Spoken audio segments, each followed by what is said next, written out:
What's going on, everyone? Let me know if the audio is okay. As usual, things got messed with, and I am coming in hot. So let me know if that's going okay. Also, what happened to my multicam here? Bingo, bango, bada bing.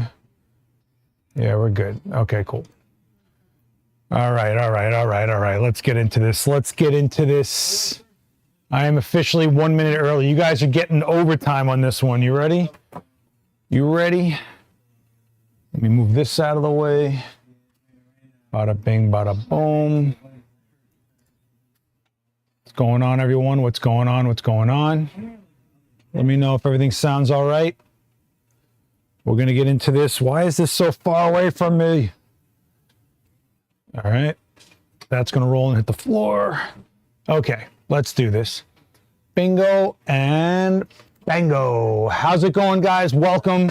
It's Monday. It is noon. We're live. So, what's going on, Ronald, Michael, Captain Black, Mathis? Do I say your name right? Mathis? Graham, LaGood, Jacob. What's going on, everybody? Welcome. Edgar, haven't seen you in a while, man. Hope you're all right. So, if you're new here, this is the Adorama Events channel. This is where we stream all the demos out of the event space. And this week we got a couple. So we have a panel with a book publisher that's going to talk to you about being able to publish a book without being strangled by finances. And we've also got Charlie Chesler coming in, who is a New York local, who is going to talk to you guys about doing single light headshots, really quick, easy setups that you can get going with minimal gear. Sounds good to me, right?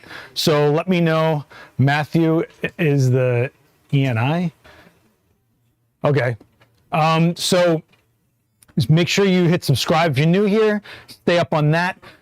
On Wednesday, we have Andrew Jones, I believe, on Call with Creators on the main. Is it blown out? Is the sound blown out? Hold on. Is it blown out? I asked you guys like 16 times if the audio was okay. Come on. Why aren't you guys telling me? I asked you like 7 times if the audio was blown out. Come on. All right. Hit subscribe because you're not going to miss Wednesday. We got the panel with the book publisher that's going to show you guys all what it's like to actually publish your work to a book that you don't have to be strangled by finances. They've got a whole thing going on. Charlie Chesler is here on, I'm pretty sure Thursday, the 8th, right? So he's gonna be doing single light headshots, easy to carry, minimal gear, fast, quick setups for headshots. And not to mention Call with Creators with Andrew Jones, who is the guy behind Deity Audio. So it's still blown out.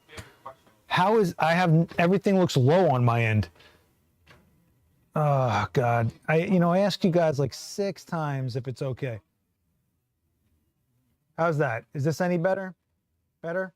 I feel like every time I do this particular stream, everything goes out the window and haywire. So as far as the audio goes. So let me know if that's okay. Should be all right. Let me get this. What am I looking at here? Oh, this is my laptop. Okay.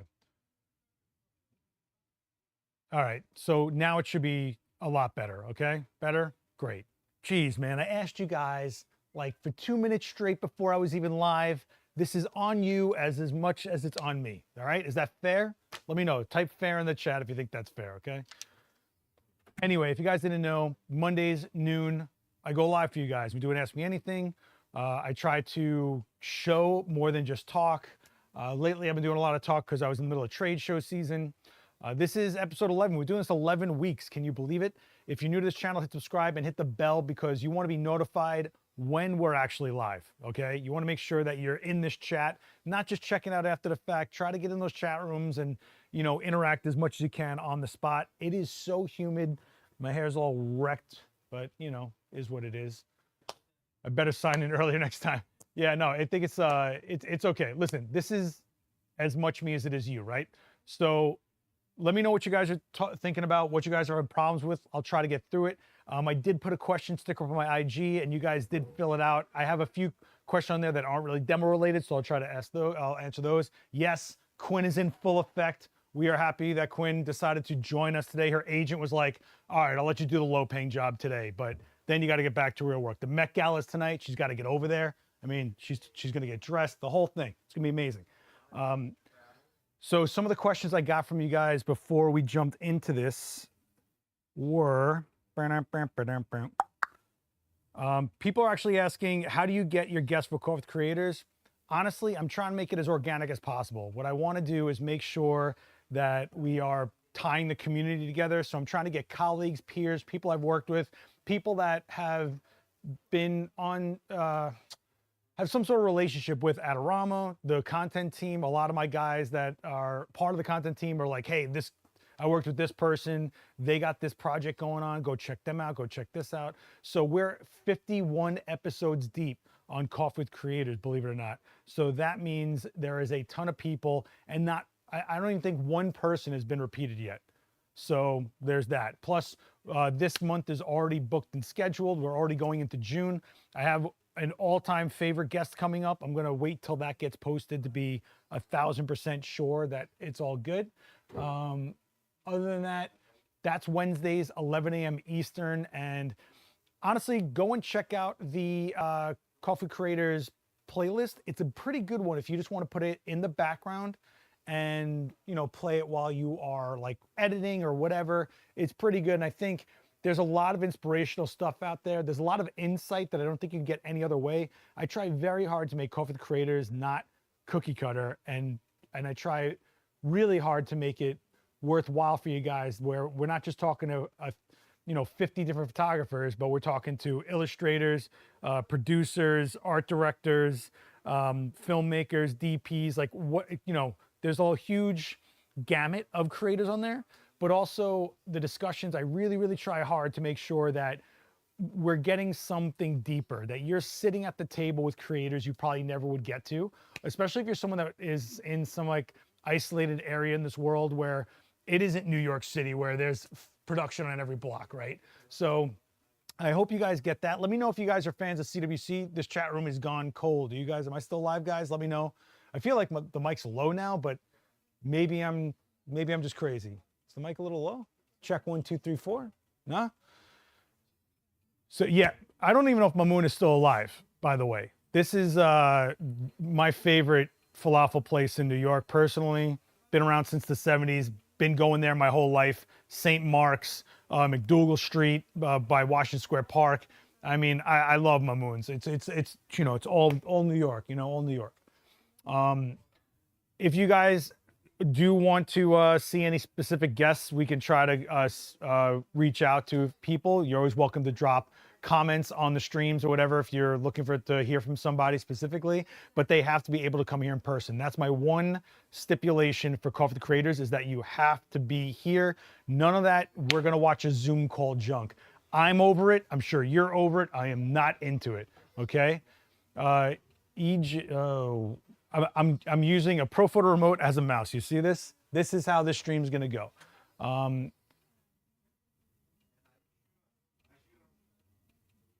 EJ, I'm not even gonna answer that right now, okay? The reality is that everything I do is to support, everything I do for this channel, these platforms, is support Adorama. Now, this industry, obviously this is not the only retailer, but I hope you guys get a sense of the prices are pretty much the same everywhere. That's the way this industry goes.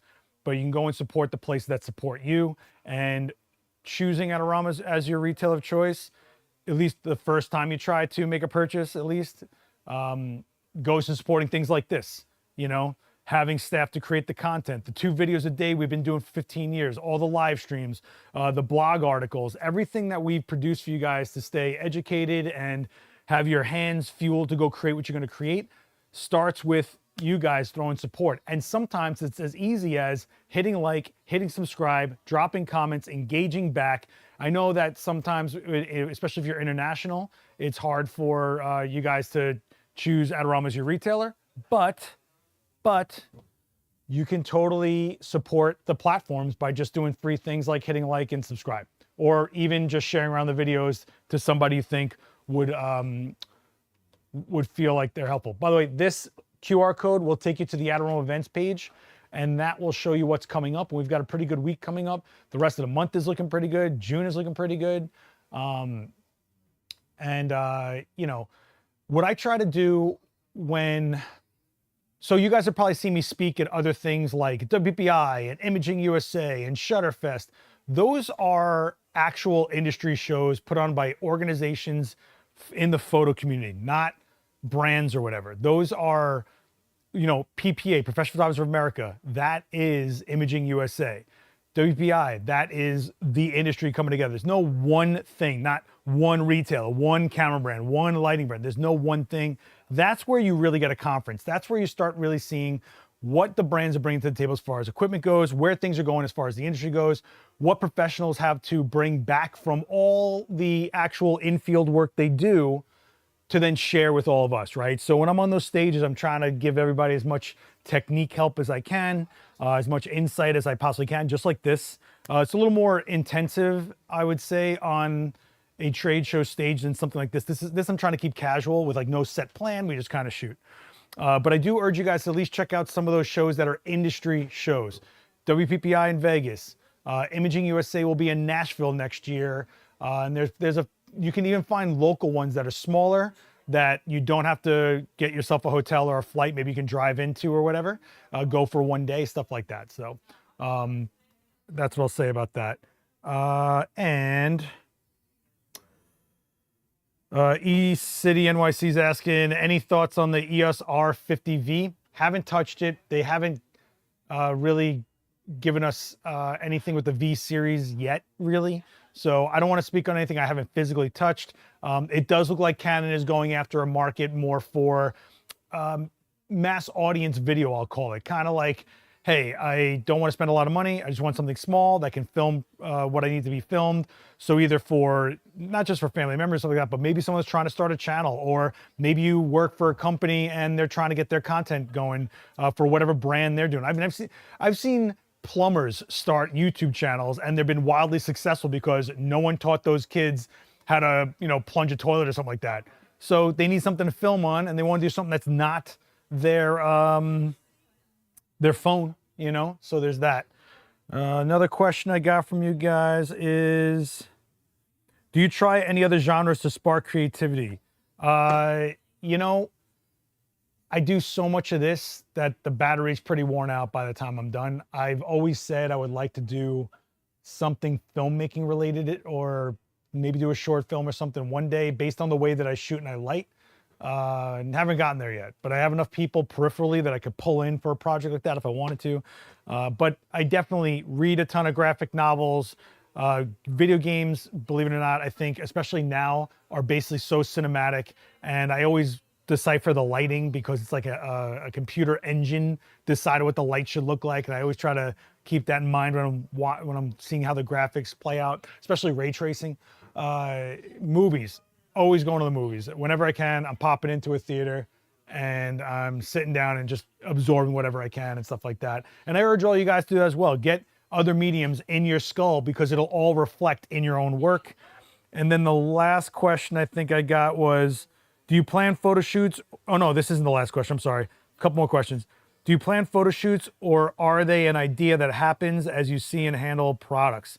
Okay, so if you're talking about the new product videos, the way those generally go is we get thrown into a conference room with brand X, whatever they are, and they go, hey, here's this thing, here's our deck, this is what we're showing you, this remote does this, and this, and here's where we think it lands in the market, and here's why we made the decisions we made, and the rest of the deck just shows you like examples out of it, and then we go, okay, I have to absorb all that information, decipher it, really distill it down to a language that I can relay it to you guys where it makes sense.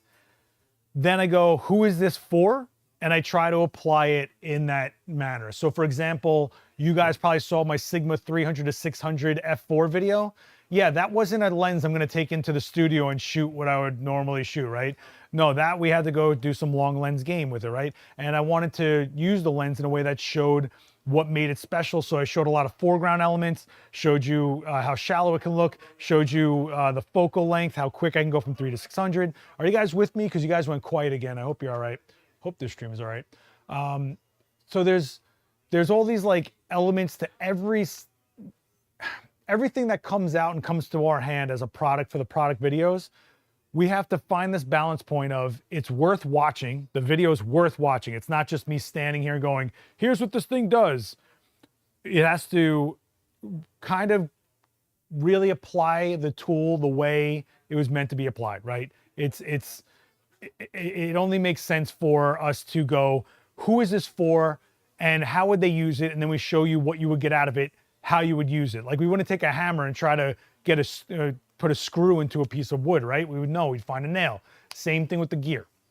So lately what's been interesting is that you're getting all this equipment that is lower cost, like the pro stuff is out, then they're trying to give you guys like entry level or APS-C cameras or whatever, something that's a little more easier in price, but they're feature packing these things and you go, okay, so this is super capable. So now I'm doing these videos where it's a piece of gear that is way less money than you would normally spend on an application that I would put in for. So I could show you an APS-C camera that we're doing totally acceptable, if not optimal headshots. That's for people, right? A lot of the talent that I shoot in here are actor friends of mine, model friends of mine. They use the images, right? So if you saw the Z5 II video, that was my friend Kate, and she was just getting back into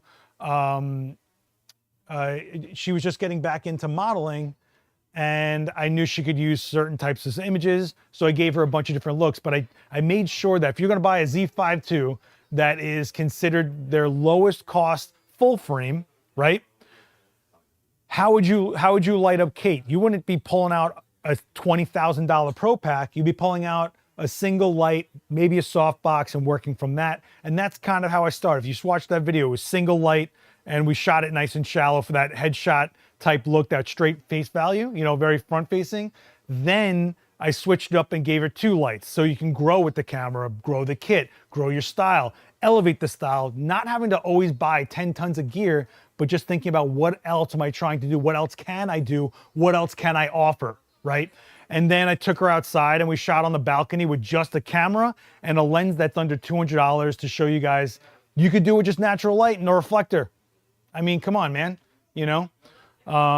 Jacob is asking, let me take off my tag here. I lost my mouse, guys. Do you know how long it will take Capture One to add new camera? Asking because I bought a Nikon Z5 II and I don't enjoy, and I get it. So if you watch that video, with a prototype Z5 II, I was able to tether.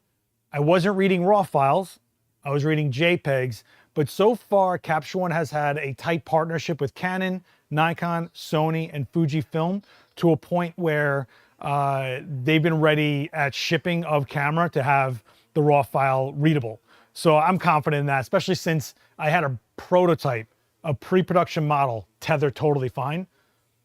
RAW file, another story, but like I said, that'll always come with the release of the camera, because there are partnerships in this industry, and it's really cool that we're finally seeing the partnerships happen, because for a long time it was like, oh, if you only use this brand camera, you can only use this brand light, and now it's like, whatever, you know? So there's that. Oh, hey, Chloe, how you been? Trying to get you in here, kid. I hope we can get you in here, Chloe. If you guys don't know Chloe, take a look at her stuff. She's awesome. All right, so what was I going to get in? Oh, there was one last question, and it was, can you use a beauty dish for everything? Can you use it for a rear light? Okay, let's back that up. A beauty dish is just a modifier. What that modifier does is what you should get a feel for, and then you should go, here's what I'm looking for in this application. What do I mean by that? So if you're telling me I want to use as a rear light, I'm guessing you mean rear light meaning from the back of the model, from the back of your subject, hair light, rim light, whatever. And the answer to that is absolutely yes, because what is a beauty dish? Well, hold on, I got a beauty dish here. We did a stream on this, gosh, it had to have been like the second or third stream, right, guys? Actually, it had to have been like the third stream, I think. The thing about a beauty dish is it's a hard light, but it's an even light. So, funny story, the Wolverine, Deadpool Wolverine movie posters, when they were shooting them, I can't remember, I forgot his name. He's a great photographer, unbelievable stuff, does really, really huge campaigns and things. He was shot Deadpool with the rim lights being a few beauty dishes. And a lot of times you would normally see like strips, like 3 foot, 4 foot, 6 foot strip lights being that type of light. And that'll give you the shape of a long strip, but there was some reason that he wanted the beauty dish, and I guarantee you it's because it was very even. And it wrapped around more because it's not just a strip, it's coming at you like a wall kind of. So that's, you can use a beauty dish. In fact, why don't we light up Quinn? Because we haven't shot here live in a while. I got his Nikon Z6 III with me here. I got Capture One plugged in. I got Quinn. She's doing me a favor. She's got to be at the Met Gala later. So, you know, I know. Well, listen, I'll pay for the Uber, okay? I'll get Uber Black. How's that? All right? All right? Why don't we light her from the back with a beauty dish and see what we can do here? What I'm probably going to end up doing, spoiler, is lighting her from the back and then taking the residual light and just reflecting it back in. Gives you a certain look, but it's totally doable, especially when you have a modifier like this. So you can technically use any light, any modifier, how you want. What you need to do is learn what it does, get a feel for what type of light you get from it, and then apply it. So Chloe's actually saying she's going to be in the store on the June 19th, which is awesome. We're happy to have you. You haven't been here since the old event space, I don't think. That was way many years ago. So June 19th, be on the watch. Chloe will be here. So hit subscribe. She'll be streaming on this channel, guys. This is the channel she'll be streaming on, okay? All right. So do you guys want to get into the beauty dish from the back with Quinn? Let me know. Type in go for it. If you want me to get into the beauty dish with Quinn, we can do that. All right. Type go for it. All right. I feel like this stream has been plagued with audio issues.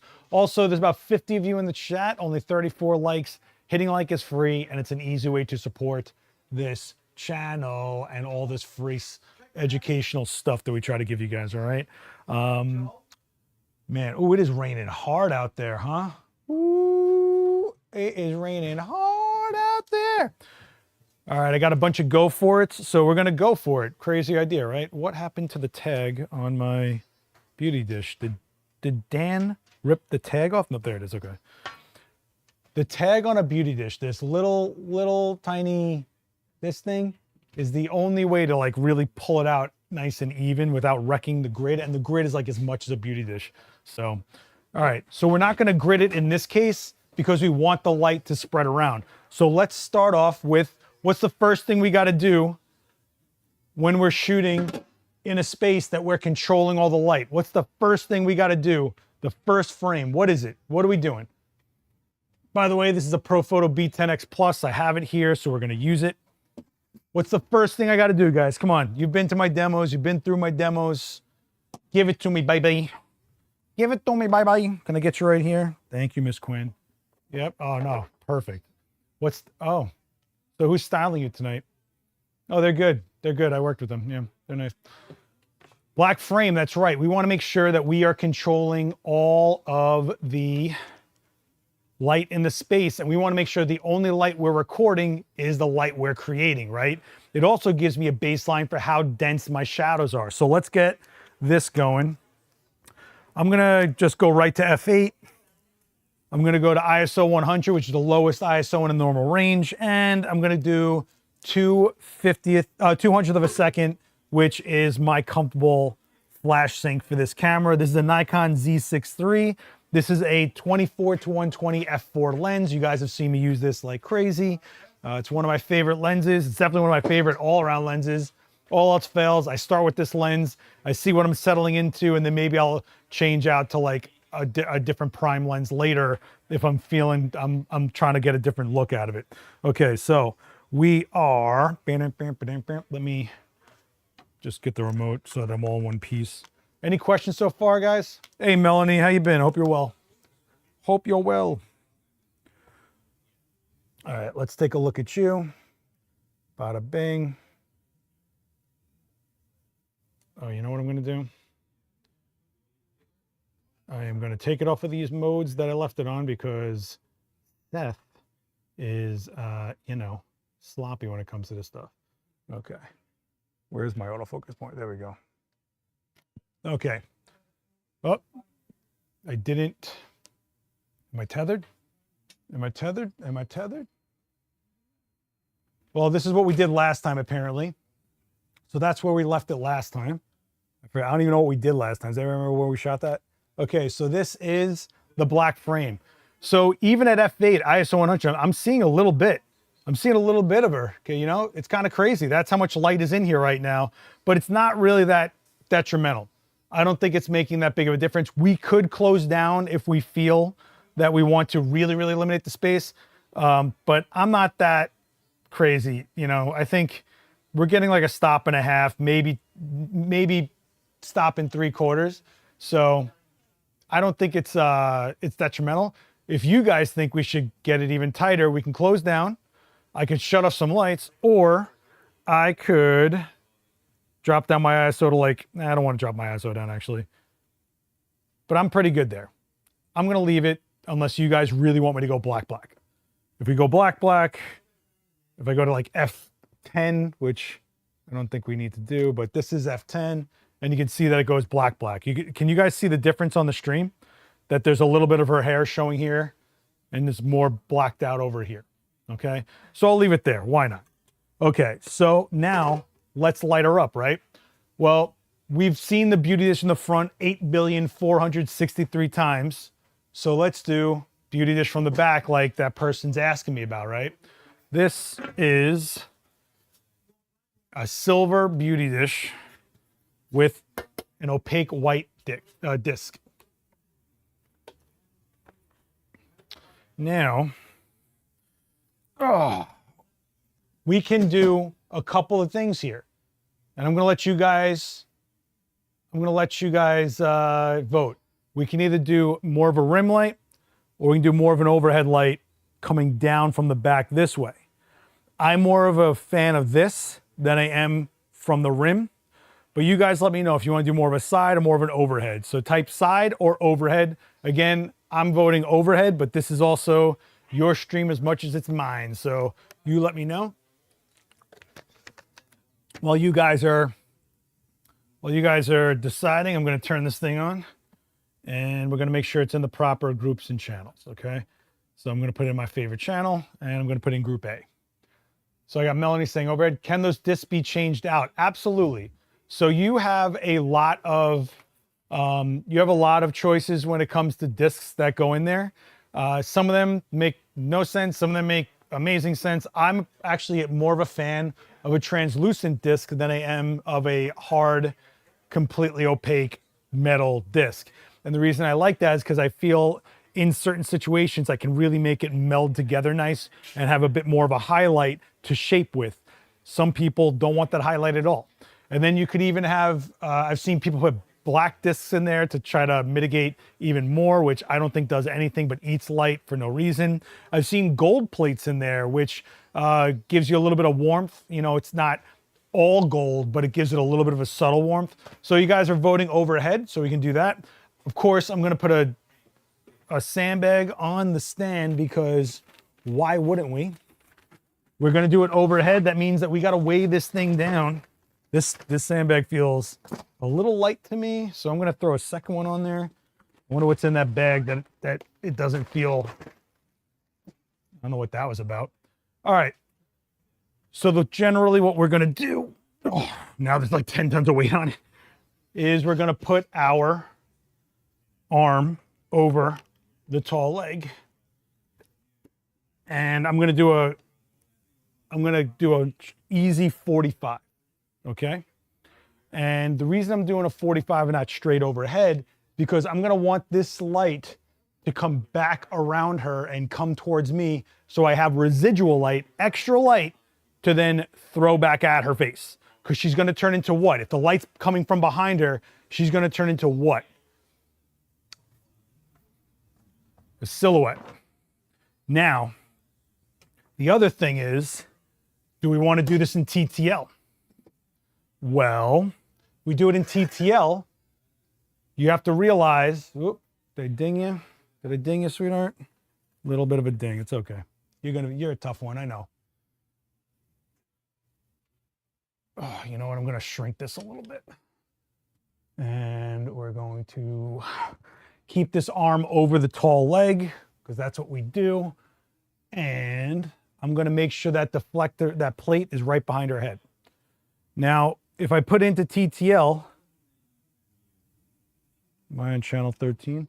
Yep, okay. If I put it into TTL, it's going to meter TTL for the front of her face, which we know is going to be silhouetted. If it's TTL though, it's going to try to make her not silhouetted. So it's going to probably boost the power of that light up quite a bit to make that exposure happen in the front, which means we'll lose detail in the back. We know this is what's going to happen, right? Because I'm saying it's going to happen. Let's take a look.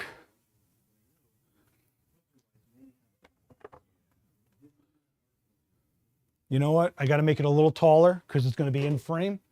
What's up, Devin? Hope you're doing well, buddy. Bunch of stuff's happening in the space this week, Devin. Hope you can make something, man. The Leica 100th anniversary was just this weekend. I know you went to that. All right, so TTL with this light behind her. And what do you know? It's giving me it's trying to give me an exposure that is showing her instead of being a silhouette. And you can actually see it's burning her up a little bit. In fact, I'm going to make it even a little taller because I want it out of frame. And I'm going to back it up. And why am I backing it up? Because I want to make sure it's spreading more than just the top of her. I want it to go down her shoulders, down her neck a little bit. So it's looking pretty good. Let's take another TTL because we moved the light.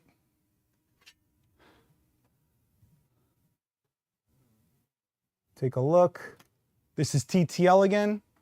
Now see, instead of her being a silhouette, it's trying to make an exposure happen in the front. And so we're going to lose a little bit of detail in the back. When the reality is, if we take it out of TTL and we drop it down probably like, honestly, like 2 stops, this is more of an exposure that you're probably looking for where you're getting actual detail here.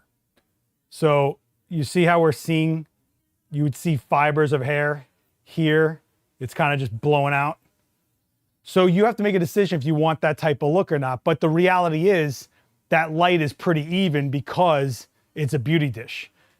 Because you can even see that it's as bright on her shoulders as it is on the top of that scalp as well. Same thing here. The type of exposure I'm getting on that shoulder is the same type of exposure I'm getting on the top of that head. So we're getting that even light. Now the question is, how much do we really want? I'm personally in a camp of somewhere in the middle. So we took out 2 stops, so I'm going to add a stop of light. Let's take a look at what this looks like, all right?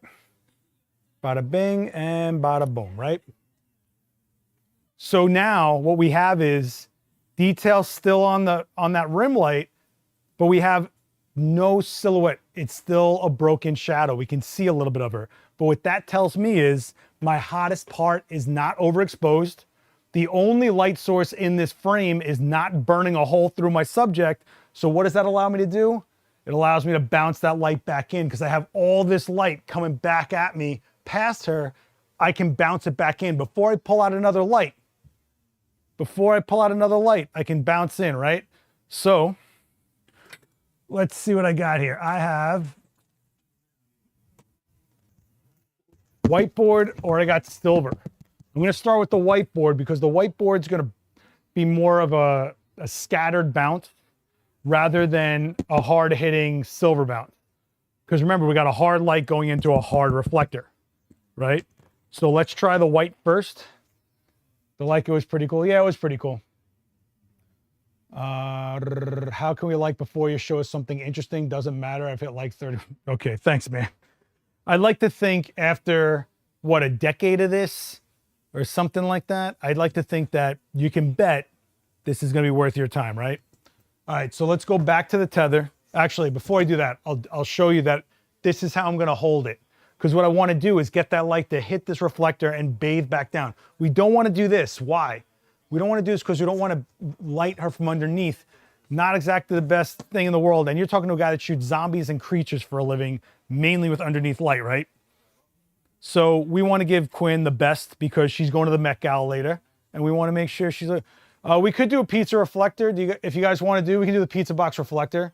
I have one, but this is in my hand right now. So why doesn't it flare, or is that a stupid assumption? So flare is actually a reflection of the light inside the lens elements. And that's based on a lot of angles. The reality is, it is really hard to flare modern lenses. They're engineered so well, the coatings are so good, it's actually pretty hard to flare them. Also, keep in mind that I'm shooting this way. That light isn't coming directly in the lens or across the element. So the chances of flaring are minimal. It's not coming directly in that lens to bounce around those elements. So it's nothing really to flare. And it's not across the lens, so it's got nothing to transcend across either. So the flare risk is minimal, but I'm a fan of flares, so I hear you. This is also a reason why people that cry when we don't have lens hoods on can cry all they want, because most of the time I don't really need a lens hood, to be honest with you. Especially in a studio, I don't really need a lens hood. In fact, there's more often than not when I have like a big prime lens, you're probably not going to see me with a lens hood anyway, because I like organic looking light to have a bit of a flare to it. However, because modern lenses are so engineered and so nice, it's really hard to flare them. In fact, sometimes they only flare when you have them completely wide open at like 1.2 or whatever, you know? So, and someone's going to yell at me in the comments that's false, but I'm telling you, as a guy that has to, you know, review lenses that come out all the time, like, they're not easy to flare, guys. All right, so we're gonna do this, right? See what we can get going with that, okay? So let me go back into the tether. Back into the tether. What did I shoot that at? 80, I shot that at 85 millimeters on the dot, so let's do that again. And ba-da-ba-ba-da-ba. Let's take a look. Boom. Look at how clean and even that looks, right? I mean, nothing is overexposed. It's subtle, right? It's a subtle little bit. Now, if we wanted more light on Quinn, we're gonna have to put some power into that light behind her or move that reflector closer to her. The problem with moving the reflector closer to her is you might not get the same bounce because you're changing the angle. So let's try that. Before we change any power, let's move it like right in on her if I can. So I'm gonna do this. I don't think this is gonna do much, but we'll see. A little brighter, right?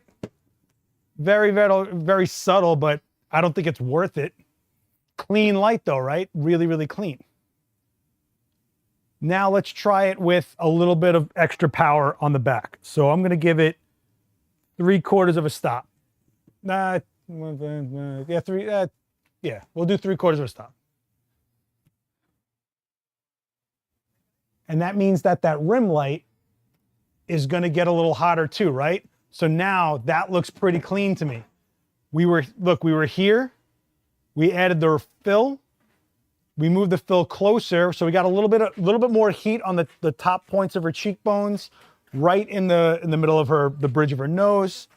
And then we added this one, which to me looks like the cleanest. So we're talking about a, excuse me, we're talking about a single light behind her, beauty dish, that we know is hard. Number one, it's a hard light. Number two, it's an even light. Hard, even light. And because it's a dish and not a strip light or something that's very narrow, it's blowing around her, giving us the ability to reflect it back into her. So with a single light, we're getting a 2-light, maybe even a 3-light type look on this one pretty easily, right? Now, when you ask me, can I use a beauty dish for everything? You could, but you might not like what you're getting out of it, because a beauty dish is a pretty specific tool that does a lot of shaping.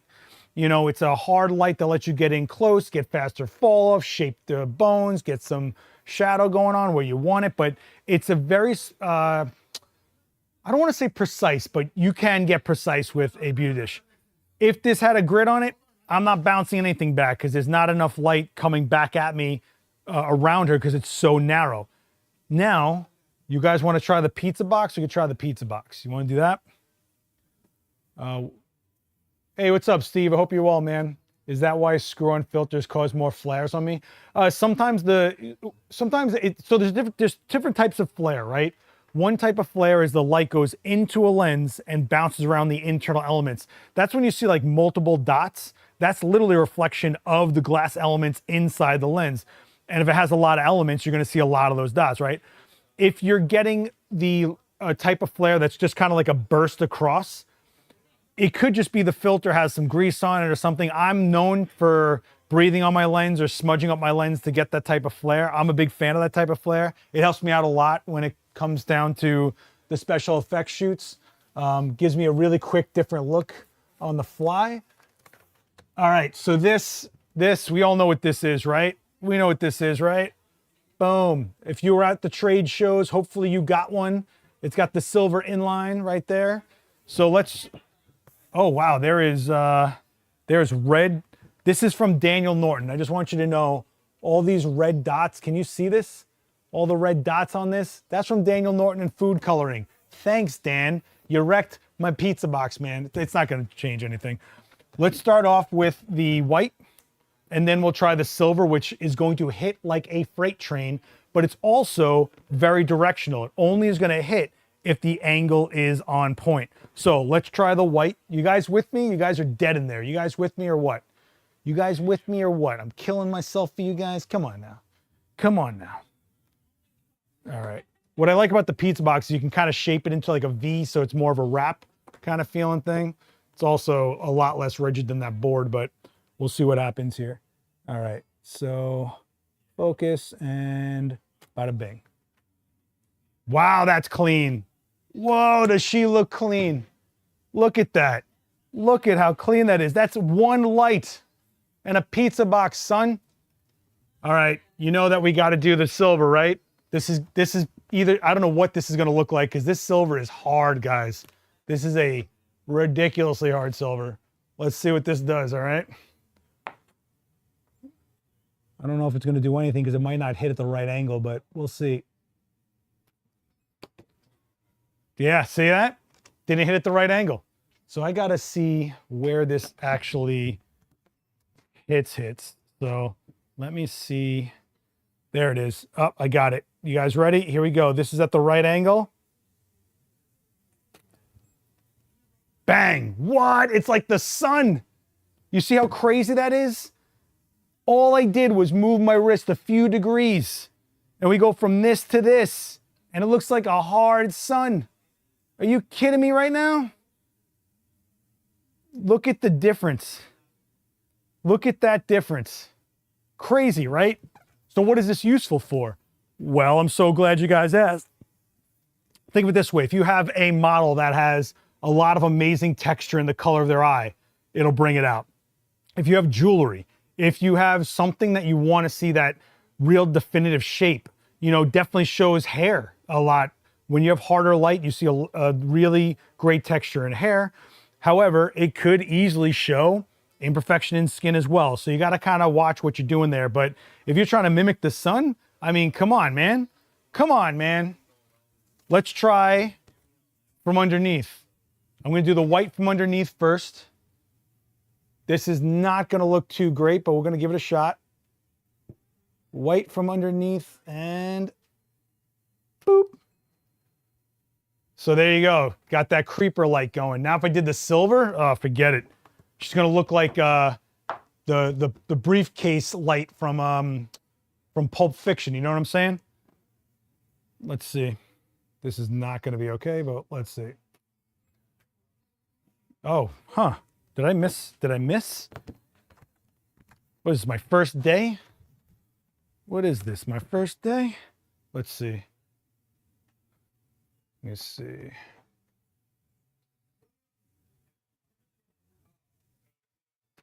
No, nope, okay. Nah, I can't really see it. I can't see where this light is bouncing. This shows you how crazy the silver is, but that's what we're doing here. Let me see. Let's see if I can get this to hit. This should hit. There we go. Man, it's really hard to see it when I've got blue light in here. I've got a light shining in my face, but we did it, right? So that is your, are you afraid of the dark lighting, as we call it. Same reflector, same lighting setup, just different positioning, right? Or nice, clean, single light, reflect back, white with white. I mean, this is what it is, guys. So that's white underneath. This is silver underneath. Like a freight train it hits. Angle in, angle out is right. Angle in, angle out. But that's using a beauty dish from the back. You can totally do it. Just know that it's your only light source, which means it can only be so bright in the front without blowing out the back. The more you keep raising that power, the more that power on the back is going to burn out that back of her head, right? So if you want to keep it nice and clean, you can do that, but just know that you're going to hit a limit with the front of that light. And the only thing you can do is keep pushing in that reflector. At some point though, the reflector is in frame. And at some point, the reflector isn't going to be covered with as much light as it could be because you're moving it physically closer to a light that isn't spreading enough because of the distance to the reflector. So if that's what happens, smaller light, harder looking light, right? So you got to, it's a bit of a balancing act, but I'll tell you this, if you guys get into doing this type of light and practice it, you'll definitely get a feel for light. You'll definitely get a feel for the way things will look, how you want them to look, which is even more important. So just keep that in mind. I wonder if that would help with light burning through ears. So when you have light coming through ears, they become red, right? What I recommend you do is turn the subject a little bit so that the light doesn't go directly behind the head through the ear. You know, red ears are one of those things that really is distracting. It's almost like the red eye. Remember when you used to get like direct camera flash red eyes? Same kind of thing. But think about it. If the red ear is caused by light coming through the tissue of the ear, to turn the head a little bit. And always keep in mind that not every lighting setup is for everything. You know, there's reasons that we go with different types of light. A lot of people are big on, let me get a 5-foot umbrella with a sock on it. Let me get a 7-foot umbrella with a sock on it. Everything will be great. Yeah, it'll be nice and soft and flat. But if you're trying to see definition, you're not going to see definition in that type of light. But you will get a nice, big, even, soft light. Will it be a pleasing shot? Sure. Is it going to be the shot you want? Maybe not. So if red ears are something you're worried about, maybe throwing a hard light behind your subject isn't the game plan, especially if they don't have hair to block that light. You know what I'm saying? If there's someone with like a bald head or someone like me that does like a fade and they got their, you know, their Dumbo ears over here, you know? So let me know. Is this helpful for you guys? So a beauty dish is a really cool tool. I'm a fan, but I don't pull them out for literally everything like everyone does. Daniel has an amazing video on can you use a beauty dish for everything. I think it's on the PPA channel actually. Great video. Of course, it's Daniel. It's legit information. You can go check that one out. But this is kind of, it's one of those tools that I think gets misconstrued kind of easily. What is going on? Why is this chat frozen? What just happened here? I got a frozen chat. Okay, there we go. Cool. I'm glad this is helpful. Now, the reality is that whatever I put on this rear light is going to affect what happens in front of her. If I put a small softbox, which you guys know, I love small 1-foot softboxes. If I put that behind her, I'm going to have a hard time getting enough light spreading to bounce back at her. But if I had something like a 4-foot strip, think of the 2 feet on either side that I have of light coming at me to reflect back. That's an option as well. A lot of people will do like a 3 or 4 foot octa behind the subject. So you might get something like this, which gives me a lot of real estate, right? Because if it goes behind them, I've got all this coming past her, around her, into my reflector. You could also just not use a reflector and throw an extra light in there. These are all options. And the extra, the second light will give you the, I don't want to say the power, but the option of control, right? The output of that light. So you're not playing these distance games. You can get the backlight to wherever you want as far as what detail you're getting out of the exposure. You might even want to dial it down so it's barely there. Just gives you like a subtle shape, almost to a point where you don't even realize it's there till it's gone, right? And then you can bring in your which would then be your key light, your second light in the front. So that's another reason to have more than one light, is all that control, right? So all options, all things you can do. But if you're someone that's shooting with a single light, this is a pretty cool way to get something going. You know, we haven't even set up a second light anywhere yet or at all. But look at this, pretty clean, pretty clean, right? So this is with the foam core and this is with the pizza box. YouTube has reviews of Brooklyn pizza joints. What's your favorite? The one that's next to me. the one that I'm not walking too far for. There's a lot of amazing pizza in New York. There's a lot of pizza in New York in general. Doesn't mean all of it's good. Just means it's abundant. But there's some amazing pizza places in New York, and I'm very proud to be from here. I'm getting the Profoto OCF. What was that? I'm getting the Profoto OCF 24-inch beauty dish. The one that's collapsible, because if you are, check out my stream. I think this was episode 3 or 4 we did it. On this playlist, episode 3 or 4, I did the difference between a hard dish and that collapsible. Keep in mind that collapsible does not have a grid. There's no grid option for it, which in my opinion is a big deal. So make sure, okay? Steve is asking, I missed the start, but how did you try to position it behind your subject? Well, I asked the chat if they want it to the side or overhead.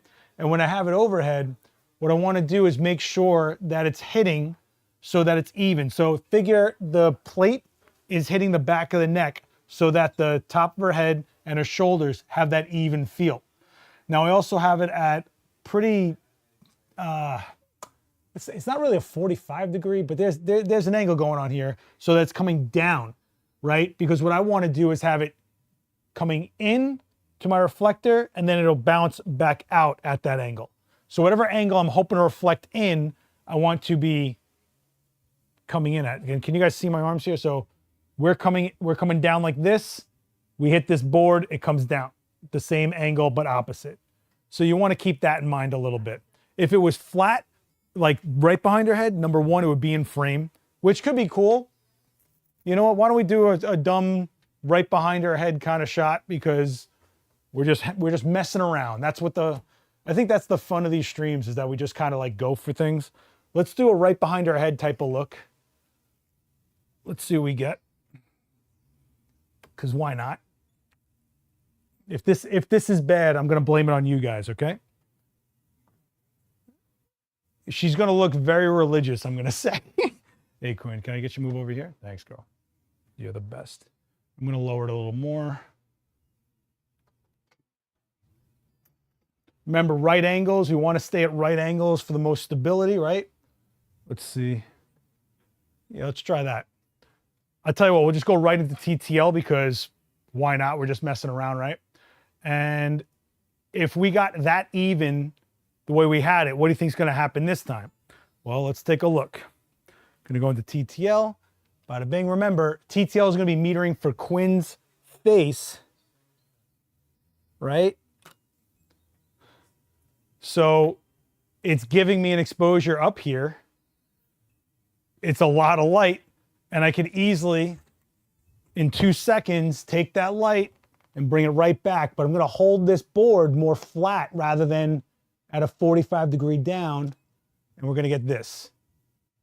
What happened? Well, we're still in TTL. So TTL is exposing the way it thinks it's supposed to expose, which is taking down that backlight. We go back to TTL without the board, right?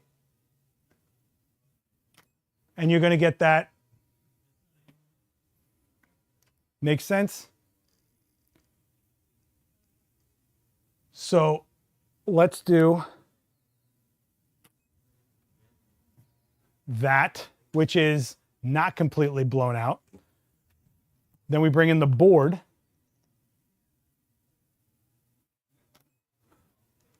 And she starts coming up, but it's not going to be enough. Because now we have that backlight, which is the brightest point. That's our light being subdued for the back rather than blowing out, right? So if we put it back to where TTL had it, where we had her blown out, which is about here, right? We put it back to about there, and we throw in the bounce, we get that.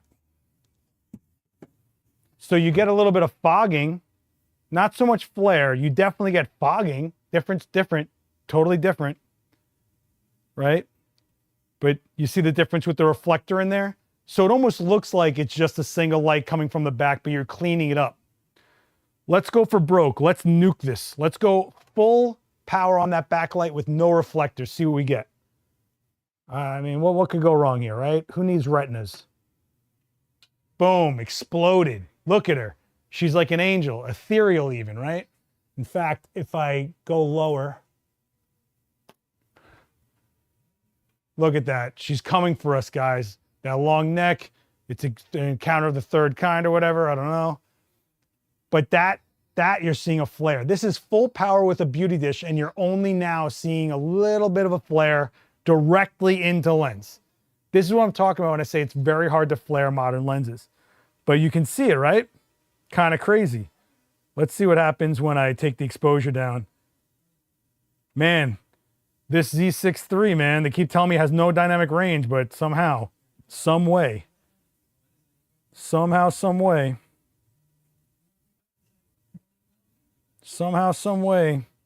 I don't know, crazy. I'm not putting a gel on it. We're not doing gels today. I got to dig them out. But it's crazy. In fact, what if I went to the one that's more silhouetted and I bring up the shadows?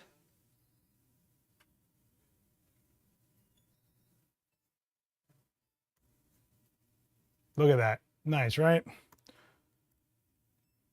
I kind of like the ethereal, but this is still just a single beauty dish where we go from clean to crazy, right? No worries, Edgar. And have a good day at work. You know? We could keep it powered up and move Quinn away from it. That will mitigate some of that overexposure, which we could do if we wanted to. I don't really care, but if you guys want to do that, we can. So let's say I kept it at that full power and I said, Quinn, can you just take a couple steps to me a little bit? Bada bing, bada boom. We just doubled the distance, right? We're losing stops of light all over the place. So without a reflector, let's see if we still get all blown out, which we totally probably will. In fact, it's going to look weird. It's going to look like a little disc behind her. Let's take a look. Now look at it. Oh, now look at it, right? So we went from this to this just by the distance, right? We lost stops of light by extending the distance, right? Which is pretty cool if you think about it. She's got some crazy shape going on. So you want to hear something crazy? See how there's shape to her face over here? That is the beauty dish bouncing off the projection screen. That projector behind me, that's bouncing off of that screen. Kind of crazy, right? So we could even this out if we just put a reflector to the other side. We don't have to go nuts being even. It's reflecting already off of something. So let's put a reflector on this side and just see if we can get it to even out. Because why not? That's the whole mantra of these streams, guys. Why not? Why not? Let's see what we can get here. And boom. And it's even. What do you know? And how is it even? Because we know that we only needed bounce on the left side of her face as opposed to directly in the center, because the environment we're shooting in was conducive to bouncing light off the right side. A projection screen is reflecting light. That's what it does. It's supposed to take a projection and reflect it back at an audience. Well, that's what's happening there. So on the left, that's just the projection screen. On the right, that's me bouncing in from the left to even out the right. Kind of cool, right? So, and you could do a lot of variations of this. Now think of it this way. What if I had a neon color paper on the wall? Like you had a 9-foot roll of seamless that was like Tangelo orange. And instead of it being a roll down projection screen, it's that paper. You would get on the right side of her face, you would get that color. And then bouncing on the left would give you neutral color, hopefully. It would still mix with that orange probably, but it would be not fully orange because you're bouncing off of white. So it wouldn't be completely neutral, it wouldn't be like split in half, but you would get some kind of variation there. Cool, right? You know what? Let's roll up the projector and let's roll up this projection screen and see if it changes a lot of that bounce. Hopefully it does, so I don't look like I don't know what I'm talking about. Although there are plates of glass here and there is a chance that it'll just reflect back. So let's just take a look at what this looks like without the projection screen there. Let's see what happens. Let's take a look. Little bit, not as much as before though. If you look how crazy different that is. A little bit. It is bouncing off of that wall, a little bit out of the glass. There is some signage in that window that's reflecting off of, but really that projector screen is really what's bouncing that light back. Pretty cool stuff, right guys? Let me pull this back down. Any questions? I didn't know what we were going to get into today, but that was a pretty cool question. So I figured we'd go deep diving on it a little bit. Hope this was fun, you know? Where are we at? Oh, we are at 1 hour. So listen, guys, there are 10 other live streams of this in this playlist. Do me a favor, go check them out if you're new here. Hit subscribe because this week alone, we have a book publishing panel. So you guys can talk about how to get your work published without being financially strangled to death. Then we also got Charlie Chesler on Thursday. He's going to be doing single light headshots. What do you know? We just did single light, but he's going to do it a little more conventional, probably. So easy to carry, lightweight, minimal gear, still getting great headshots. Very useful to learn how to do that. Make some quick cash with some actors and get going with your career. Don't forget Coffee with Creators on Wednesday. That is on the main channel, Adorama TV. That's at 11 o'clock. Got some great guests lined up this month. I'm very excited for it. Hopefully you guys can join me there as well. Either way, you guys are always welcome here. Come by 42 West 18th Street if you're in New York for the panel on Wednesday, for Charlie's demo on Thursday. And then next week, Daniel Norton makes his triumphant return back to the event space. I don't know what he's doing. I'm going to guess it's something with lighting because that's what Dan does, right?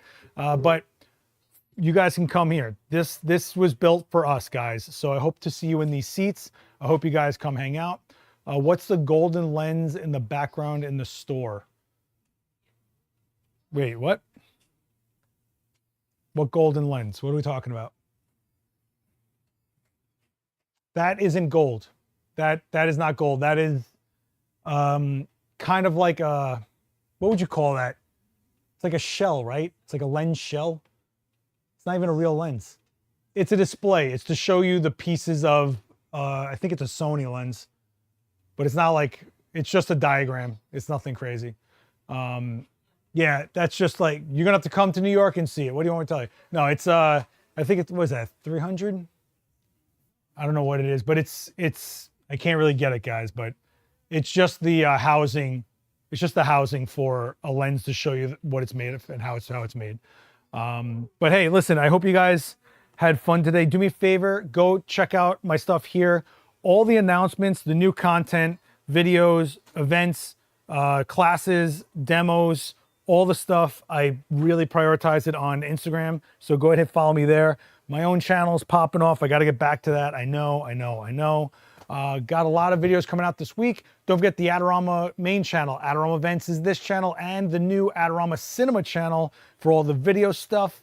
And yeah, I hope you guys have a great rest of the week. Any last questions? If not, I'm gonna pack up and get out of here. I am so in the mood for getting a giant pizza and just hanging out watching Monday Night Raw. I don't know. It's so gross here. Marcus, you're here. You know how gross it is here right now. It's all rainy and meh. Not into it. Oh, maybe I'll get some falafel. What I could go is for a waffle.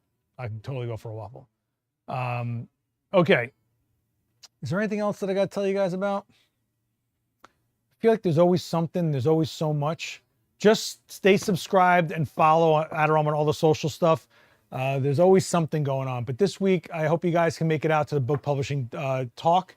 And I hope you guys can stay in the chat room for all the demos that are going to be happening here. And I think it's Charles' first time doing a demo in this event space. Not the first time teaching, though. I know that for a fact. But let's make him feel welcome, shall we? If you're new here, don't forget to subscribe and also hit the bell so you're notified when we go live. This channel is predominantly live, if you haven't noticed. And I want to make sure you guys are in that chat, getting what you need, right? Yeah, it's gross. It is totally gross out. I am not happy. This is one of those days that makes me want to shave my head, you know? Anyway. Whew. Guys, thanks so much for hanging out with me. I will be here next week. Let me know in those comments if there's anything you want me to tackle. This was a fun one. I hope we can do more, you know, light theory stuff like this where it's not 10 tons of gear, but we really like kind of dig into it a little bit. Anyway, be good to each other. I will see you Wednesday for Coffee with Creators. That'll happen in the morning, 11 o'clock Eastern time.